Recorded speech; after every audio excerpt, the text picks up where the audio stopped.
Anne Hidalgo, la maire de Paris, candidate du PS, le Parti socialiste, est la première à avoir voté dans le 15e arrondissement de Paris. Vous la voyez à l'image.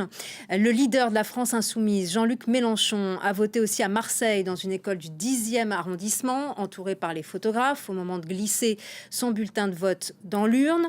Le maire et député béarnais, Jean Lassalle, fondateur du parti Résistons, lui a voté à Lourdios-Icher. Ensuite, la présidente de la région de l'Île-de-France, Valérie Pécresse, candidate de la droite et du centre, tout sourire, a voté à Vélizy-Villacoublay.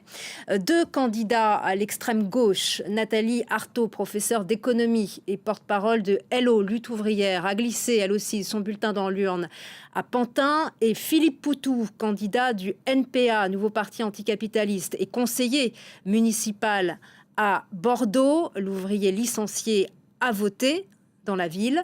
Fabien Roussel, candidat du Parti communiste français, lui a voté dans la région des Hauts-de-France, à Saint-Amand-les-Eaux.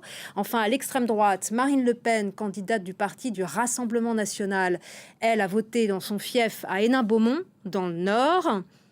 Vous la voyez à l'image, tout sourire également. Et puis Éric Zemmour, candidat d'extrême droite du Parti Reconquête, a glissé son bulletin dans l'urne à Paris.